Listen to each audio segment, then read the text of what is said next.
life support. Not a compensation. Welcome dear rockers, स्वागत है आपका स्पेस स्वीपर्स में। इस मूवी की शुरुआत में हम देखते हैं कि साल 2098 में सूरज की किरणें बहुत ही कम होती जा रही हैं और सारी जगह मिट्टी होने के कारण सारे पेड़ पौधे धीरे धीरे गायब होते जाते हैं। पूरी धरती पर उपजाऊ जमीन बंजर हो जाती है और सभी जंगल खत्म हो जाते हैं। चारों तरफ सिर्फ रेगिस्तान ही रेगिस्तान है। अब इस कंडीशन में लोगों का विनाश भी बहुत ही करीब हो जाता है, लेकिन तभी एक कंपनी जिसका नाम यूटीएस कॉर्पोरेशन है वो लोगों की मदद करने के लिए आगे आती है और एक नई ऑर्बिट होम बनाती है जो पूरी तरह से अर्थ की तरह दिखती है। ये एक तरफ से एक बहुत ही बड़ा जमीन का टुकड़ा है जो धरती से थोड़ी दूरी पर है। हालांकि ये धरती के सभी लोगों के लिए नहीं है, यहाँ सिर्फ वही लोग आ सकते हैं जो उधर के रिसोर्सेज का इस्तेमाल करने के पैसे दे सकते हैं, जिसकी वजह से अभी भी 95% लोग धरती पर ही मर रहे हैं। इसके अलावा कुछ लोगों को स्पेस स्वीपर्स कहा जाता है जो कम डेवलप कॉन्स्टेलेशन कॉलोनीज में रहते हैं, जिसको ऑर्बिट कहा जाता है। स्पेस स्वीपर्स अपनी जान खतरे में डालकर स्पेस में जितना भी कचरा होता है और जितनी भी टूटी हुई सैटेलाइट्स होती हैं उनको इकट्ठा करते हैं और ये सब कुछ वो यूटीएस के वेयर हाउस में बेच देते हैं। अब यूटीएस का सीईओ जेम्स विलियन ये दावा करता है कि वो धरती के लोगों को बचाना चाहता है, लेकिन वो अभी कुछ नहीं कर पा रहा है। जेम्स का प्लान मार्स पर एक ऑर्गेनाइजेशन बनाने का है जो बिल्कुल धरती की तरह होगी। अब मूवी की स्टार्टिंग में दिखाते हैं कि space sweeper Kim Taeho UTS के lost and found warehouse में आता है और यहाँ उन चीजों लोगों को रखा जाता है जो ऑर्बिट में मिलते हैं। अब तायो वहाँ पर उस 7 साल की लड़की को देखने के लिए आता है जिसकी हाल ही में डेथ हुई है और मैग्नेटिक शूज लेने के बाद वो लड़की को देखने जाता है, लेकिन वो देखकर बड़ा ही निराश हो जाता है कि ये वो लड़की नहीं है जिसको वो देखने आया था। अब तायो वापस स्पेस में अपने ऑर्बिट में जाता है जिसका नाम विक्ट्री है। तायो के ग्रुप में फॉर्मर ड्रग डीलर है जिसका नाम टाइगर पार्क है और एंड्रॉइड भी है जिसको बर्ड्स कहते हैं और इसको कैप्टन जैंग लीड करता है। सारे क्रू मेंबर विक्ट्री शिप में जाकर उड़ जाते हैं ताकि वो टूटे हुए स्पेसशिप को पकड़ सकें जो स्पेस में उड़ रहा है, लेकिन इनका विक्ट्री शिप उसको पकड़ने में लेट हो जाता है और दूसरे स्पेस स्वीपर्स उनको अपने लिए लेके जाते हैं। लेकिन जैंग की कैप्टनशिप के अंडर क्रू बड़े आराम से उस स्पेसशिप को पकड़ लेते हैं और क्रू शिप को वेस्ट मैनेजमेंट में लेके आते हैं और देखते हैं कि उस शिप का जितना डैमेज हुआ है वो पूरे शिप से भी महंगा है। फिर सारे क्रू पैसों के लिए इस शिप को खुद ही ठीक करने का प्लान बनाते हैं, लेकिन जब वो इस शिप को ठीक करने लगते हैं तब एक अजीब सी चीज उनको दिखाई देती है और वो कुछ और नहीं, एक छोटी सी बच्ची है जिसने स्पेस सूट पहना हुआ है। अब ये देखकर क्रू बड़ा ही हैरान रह जाता है कि ये छोटी बच्ची यहाँ कैसे, और उसको बाहर निकालकर वो अपने शिप में लेके आता है और क्रू को लगता है कि उनको इस लड़की के पेरेंट्स की तरफ से कोई अवार्ड मिलेगा। फिर काफी सोच समझ कर वो प्लान करते हैं, लेकिन टीवी पर लड़की की फोटो दिखाई देती है और कहा जाता है कि ये लड़की एक एंड्रॉइड है जिसका नाम डोरोथी है, जिसको ब्लैक फॉक्स ने एक बड़ी तबाही के लिए बनाया है।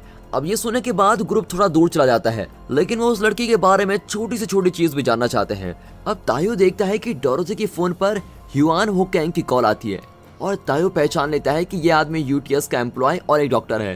तायो कैंग को कॉल करता है और डोरोथी को वापस करने के लिए $2 मिलियन की डिमांड करता है और फिर कैंग उस डील को मान जाता है और पूरा ग्रुप खुश हो जाता है कि अब पैसे मिलेंगे। फिर वो लोग 32 कमर्शियल डिस्ट्रिक्ट में मिलने का डिसाइड करते हैं। हालांकि दोनों ग्रुप्स को पता नहीं होता कि सीईओ जेम्स उनकी सारी बातें सुन रहा है और जेम्स को भी डोरोथी चाहिए क्योंकि उसे लगता है कि डोरोथी उसके प्लान को पूरा करने में उसकी हेल्प करेगी। अब इसके बाद जेम्स अपने कुछ आदमियों को डोरोथी को लाने के लिए भेजता है। इसी दौरान हम देखते हैं कि तायो और क्रू डॉक्टर कैंग को मिलते हैं और लड़की को देने लगते हैं, लेकिन वो देखते हैं कि लड़की वहां से गायब हो गई है। अब डोरोथी एक क्लब में होती है, वहां पर सारे लोग उसको पहचान लेते हैं और वो डर डर कर इधर उधर जाने लगती है और वैसे ही डॉक्टर कैंग डोरोथी को देख लेता है, लेकिन लोगों की भीड़ उसे पीछे को धकेल देती है और जेम्स के लोग भी वहीं पर होते हैं और वो लोग तायो पर फिर फायर करने लगते हैं। लेकिन डोरोथी अपने सुपर पावर से तायो के पास एक प्रोटेक्टिंग शील्ड बना देती है, जबकि क्रू डोरोथी को गायब करके अपने शिप में लेके जाते हैं। अब सब यही सोच रहे होते हैं कि लड़की के साथ करना क्या है। टाइगर लड़की के साथ बात करने की कोशिश करता है और उसके साथ खेलता रहता है और इसी वक्त जेम्स ड्राइंग देखता है जो डोरोथी ने बनाई है और फिर जैसे जैसे वक्त बीतता है तो क्रू लड़की के साथ बिल्कुल ही अटैच हो जाते हैं। और उसके अगले दिन डॉक्टर जैंग देखता है कि उसके शिप में एक टोमेटो प्लांट उग रहा है जिसकी आज तक किसी ने भी देखभाल नहीं की थी। अब थोड़ी देर बाद बब्स डोरोथी को क्रू के पास्ट के बारे में बताता है और ये बात सामने आती है कि पहले सभी क्रू मेंबर हेल्दी और अच्छे इंसान हुआ करते थे। तायो स्पेस गार्ड्स का कमांडर था और यूटीएस का सबसे पहला जीनियस भी। तायो सीईओ जेम्स के साथ काम करता था और उसे एक मिशन में एक बच्चा मिला था जिसको धरती पर वापस भेजना था और तायो ने उस लड़की का नाम सुनी रखा और उसको अपनी बेटी की तरह पाला था। और उसके पापा बनने के बाद तायो ने कभी किसी को नहीं मारा, इसलिए जेम्स ने उसको निकम्मा कहकर यूटीएस से निकाल दिया और तायो को एक स्लम ऑर्बिट कॉलोनी में भेज दिया गया जहां उसे 1 साल तक बिना घर के रहना पड़ा था। और तभी अचानक एक दिन वो ऑर्बिट स्पेस के कचरे से टकरा गई और वो दोनों अलग हो गए। और तब से तायो उसकी तलाश के लिए पैसे जमा कर रहा है। अब उसके बाद उन्हें एक आदमी की कॉल आती है जो डोरथी को बहुत से पैसों में खरीदना चाहता है। तायो डोरथी को उसको देने के लिए तैयार भी हो जाता है, लेकिन टाइगर को बड़ी परेशानी होने लगती है कि वो इस लड़की के साथ पता नहीं क्या करेंगे। जबकि तायो टाइगर को याद दिलाता है कि वो यहाँ उसकी बेटी सुन को ढूंढने आए हैं। और जैसे ही वो दोनों बात कर रहे होते हैं, डोरथी को कोई बाथरूम से किडनैप कर लेता है और इस बात का क्रू को पता लग जाता है और वो उसका पीछा करने लगते हैं। फिर जब किडनैपर का फेस देखते हैं तो बिल्कुल ही हैरान रह जाते हैं कि ये कोई और नहीं, गार्बेज डिस्पोजल फैसिलिटी का मैनेजर कारुम है। और फिर किडनैपर से पूछताछ करने के बाद पता चलता है कि डोरथी कोई एंड्रॉइड नहीं बल्कि एक इंसान है जो खुद कॉन्जिनेंटल डिसीज के साथ पैदा हुई है और वो चल नहीं सकती थी। इसलिए उसके पापा डॉक्टर कैंग ने उसकी बॉडी में कुछ नैनोबॉट्स इंजेक्ट कर दिए जो उसे स्पेस के टूटे फूटे सामान में मिले थे। नैनोबॉट्स ने न सिर्फ उसकी जिंदगी बचाई बल्कि उसको यूनिक पावर्स भी दे दी है। डोरथी बाकी नैनोबॉट्स के साथ इजिली बात कर सकती है और बाकी चीजों को ठीक कर सकती है। अब जैसे कि टोमेटो प्लांट जो शिप में लगा हुआ था और जेम्स को इस बात का पता है कि वो बहुत कुछ कर सकती है, इसलिए वो डोरथी का इस्तेमाल करके पूरे मार्स को पूरी तरह से एक हेल्दी ग्रीन प्लेनेट बनाना चाहता है। लेकिन अब उसका काम खत्म हो चुका है और वो डोरथी को मारना चाहता है। अब जेम्स ये बात जानता है कि डोरथी के पास पावर्स हैं और वो धरती को ठीक कर सकती है, और अगर डोरथी ने ऐसा कर दिया तो इंसानों को जेम्स की जरूरत ही नहीं पड़ेगी। इसीलिए इस प्रॉब्लम को खत्म करने के लिए ही जेम्स ने हाइड्रोजन बॉम्ब बनाया और डोरथी पर लगाकर उसे खतरे का नाम दे दिया। फिर जेम्स का प्लान है कि वो डोरथी को धरती पर भेजकर उसको ब्लास्ट कर देगा, जिससे धरती के लोगों के पास मार्स में आने के सिवा कोई जगह नहीं मिलेगी। और यहाँ क्रू को पता चल जाता है कि कारुम और उसके डॉक्टर को ब्लैक फॉक्स के नाम से जाना जाता है और वे लोग एक अच्छा ग्रुप हैं, लेकिन जेम्स ने उनको टेररिस्ट बना दिया और धरती पर जो हाइड्रोजन बॉम्ब ब्लास्ट होगा और उसका इल्जाम उस ग्रुप पर आएगा। अब ये सच जानने के बाद ग्रुप बड़ा ही हैरान रह जाता है। जैसे ही वो लोग इस इंफॉर्मेशन को भेजने लगते हैं, जेम्स द्वारा भेजे गए सेफगार्ड्स उनके ऑर्बिट पे पहुंच जाते हैं और ग्रुप किसी तरह वहां से भाग जाता है, लेकिन सोल्जर्स उनका पीछा करते रहते हैं। और जब वो उड़ने की कोशिश करते हैं तो वो लोग डेंजर जोन के अंदर घुस जाते हैं और यहाँ लाखों नैनोबोट्स रखे हुए हैं। और डोरथी अपने पावर्स का इस्तेमाल करती है और नैनोबॉट से बात करने की कोशिश करती है ताकि वो शिप को खराब करने से बचा सके। हालांकि वैसे ही डोरथी बेहोश हो जाती है और टाइगर डोरथी को सीपीआर देता है और फिर आखिरकार डोरथी होश में आ जाती है और पूरे क्रू को शांति मिलती है कि चलो अब हम बच सकते हैं, और वो सभी खुशी से हंसने लगते हैं। और उसके बाद क्रू ब्लैक फॉक्स ग्रुप से बात करता है और डोरथी को उसके पापा डॉक्टर कैंग से मिलने का प्लान बनाता है। वे दोनों शिप्स मिलती हैं और आखिरकार डोरथी अपने पापा से मिल जाती है। अब सभी लोग उन दोनों को गले लगते हुए देखकर बहुत ही खुश होते हैं, लेकिन यह खुशी ज्यादा देर तक नहीं रहती क्योंकि स्पेस गार्ड्स उन पर अटैक कर देते हैं। वो अंदर घुसते हैं और कैंग और ब्लैक फॉक्स ग्रुप को मार डालते हैं। जेम्स भी वहां होता है। वो तायो और क्रू को $4 मिलियन देता है क्योंकि उन्होंने लड़की की देखभाल की थी, और वो डोरथी को साथ लेकर चले जाते हैं। फिर जेम्स अपने आदमियों को विक्ट्री शिप और क्रू के ऊपर नजर रखने के लिए कहता है कि उन पर ध्यान रखना कहीं वो कुछ और न कर बैठे।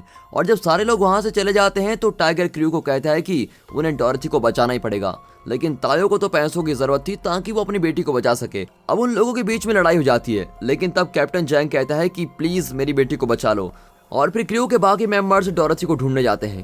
क्रू अपने मिशन के लिए तैयार होता है जबकि तायो को सुनी की याद आ रही होती है, लेकिन क्रू की खुशी के लिए वो भी डोरथी को ढूंढने के लिए मिशन में शामिल हो जाता है। अब सारे अपने अपने पोजीशन लेते हैं और मिशन के लिए तैयार होते हैं। क्रू अपनी सारी स्किल्स और प्लान के साथ सेफगार्ड्स की फायरिंग से बच जाते हैं और फिर क्रू सभी सेफगार्ड से बचकर उस जगह पहुंच जाते हैं जहां डोरथी को रखा हुआ है।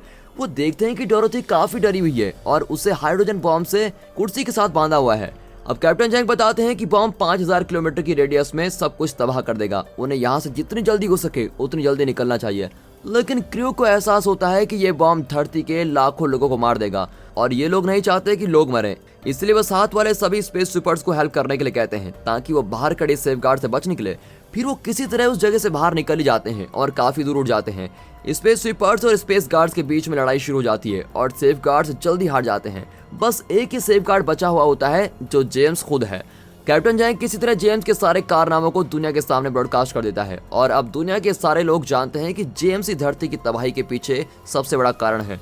विक्ट्री शिप आखिरकार वहां से 5000 किलोमीटर से दूर चला जाता है और वैसे जेम्स की शिप विक्ट्री शिप के पास पहुंच जाती है और जेम्स को लगता है कि उसके अंदर डोरथी होगी, लेकिन जेम्स हाइड्रोजन बॉम्ब देखकर बिल्कुल ही हैरान रह जाता है और ये बात सामने आती है कि क्रू ने हाइड्रोजन बॉम्ब को अपने शिप में रखा था और डोरथी को दूसरे स्पेस स्वीपर्स के साथ भेज दिया होता है। और क्रू धरती को बचाने के लिए खुद की जान देने के लिए भी तैयार हो जाता है। अब आखिरकार बॉम्ब ब्लास्ट होता है और जेम्स और विक्ट्री शिप खत्म हो जाती है और बाकी लोगों की जान बचा लेते हैं। अब जैसे ही ब्लास्ट का धुआं खत्म होता है और फिर हम देखते हैं कि विक्ट्री शिप नैनोबोट्स की वजह से बच जाती है और ये सब डोरथी की वजह से हुआ है। सारे क्रू मेंबर्स डोरथी से बहुत ही खुश होते हैं। अब थोड़े समय बाद धरती फिर से ठीक होने लगती है और फिर से चारों तरफ हरियाली दिखने लगती है और फिर डोरथी तायो की मदद उसकी बेटी से मिलने में करती है और फिर ग्रुप अपनी जॉब स्पेस स्वीपर्स पर वापस जाते हैं और अब उनके पास बहुत ही ज्यादा पैसे हैं और डोरथी भी उनकी टीम में शामिल होती है। और दोस्तों यहाँ पर यह खूबसूरत मूवी खत्म होती है। तो दोस्तों कैसी लगी आपको ये मूवी? ऐसी मजेदार मूवीज को देखने के लिए हमारे चैनल को ना भूलें और बस आप अपना प्यार बरसाते रहिए। तब तक ले goodbye and peace and finally thanks for watching.